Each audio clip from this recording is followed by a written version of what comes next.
is larger than just race.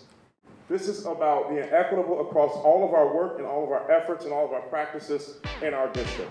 And so our charge is to do just that through policies and structures, procedures, things that have allowed inequitable behaviors to permeate in the district. We're trying to equip all of our committee members to be able to lead these courageous conversations. DEIB leadership group put together an amazing equity symposium where we had every single staff member sign up and receive some knowledge, get fed some really good information around equity. We wanted the workshops to be interactive. We needed people who were going to engage our staff, give them action items, critical thinking tasks, in order to hopefully shift some of their behaviors and their actions when they went back to their workspaces. I am very proud of the district DEIB team. So I'm just appreciative of them understanding and embracing the vision for what we are trying to do and being okay that some people are not going to be okay with what it is that we're doing, but still like forging ahead and leading the charge. So we are asking you to take action tonight, board, on the intent to finance and construct a new Fifth Ward school. We started with what we call the big question, like how do we modernize our student assignment system, create a system that we review it every year and look at it through an equitable lens. Neighborhood schools became one of those buckets, walkable neighborhood schools, and transportation was a bucket. And so we started thinking about what that meant in the context of District 65. And since 1960s, since integration, when we closed our predominantly black school and bused those students really to our predominantly white ones, we have not to stop that practice. So not only are we, again, looking at it through equity lens, but also like pragmatically, like why are we spending so much money busing when we can probably just put that money back into the operations of a school? I move that the Board of Education approve the resolution. I think this is a great example of like, we're not just saying what we want to do, but we're going to actually do it. The district is lifting words off paper and putting them into action. We were looking for a different way of funding the school without raising property taxes, and realized there is a provision in state law that allows for a school district to be able to lease equipment and property. We were thinking about if there's a way to reduce reliance on transportation where we're sending kids from a particular neighborhood, Fifth Ward, to all over the city of Evanston. And then we can repurpose the money that we spend on transportation to do debt service on the lease certificate. And the beauty of that is there'll be no increase in property taxes.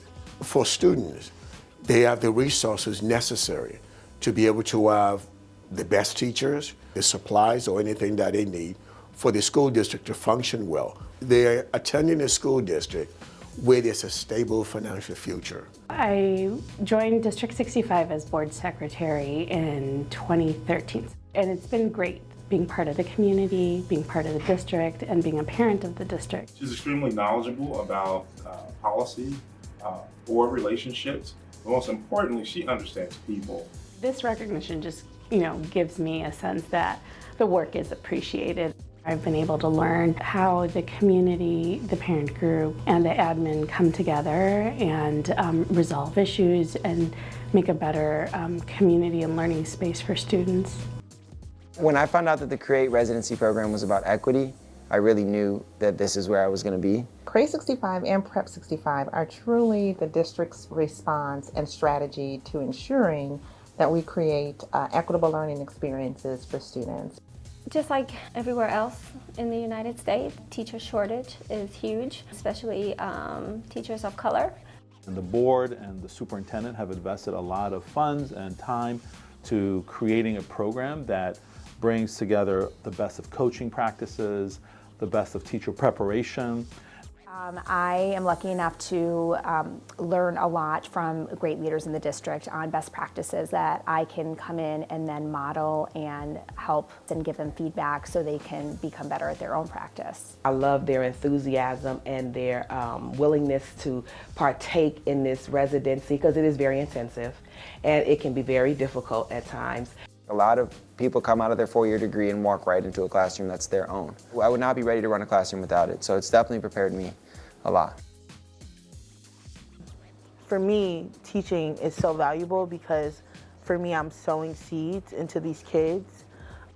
Me showing up as me has helped to build the trust. I have to make sure that I'm creating a space where they know that they can be all of who they are. And I always tell them, if you don't stand for something, you'll fall for anything. And so I hope that they carry that in 10 years and that they are changing the world and they're calling out injustices. This sort of recognition almost feels like, really, me? You know, I'm just coming to work. I'm just doing what I'm supposed to do. And so for someone to recognize the work that I've put into my job means everything to me. And I'm just so blessed that someone saw me. The drama program in District 65 is based in creative drama. 3, 2, 1, and scene. It's improvised, and it really is about walking in the shoes of someone else and seeing the world through their eyes. Our curriculum is not a purchased curriculum. We've written the entire thing. And when I say we, I even mean past drama teachers from 40 years ago, and their work has kind of come down to us. And we just continue to be mindful, though, of representation, as well as really giving the children their space in the room to voice their own personal connections to the work.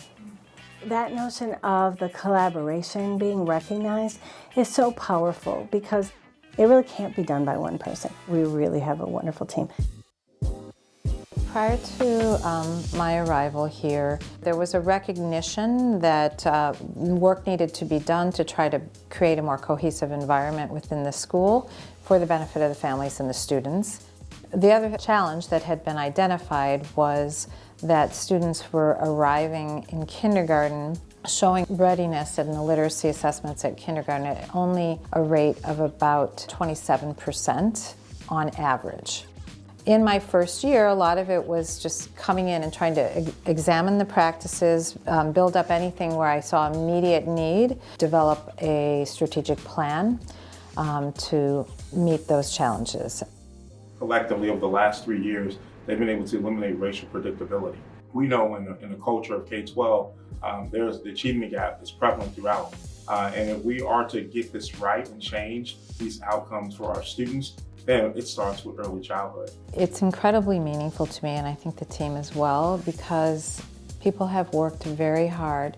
Change is hard. People had to change practice, learn to collaborate, become more intentional about the way they handled assessment and monitoring for growth. I hope that the children who leave here will go on to school and be successful, bring success to their families, and help support their communities moving forward.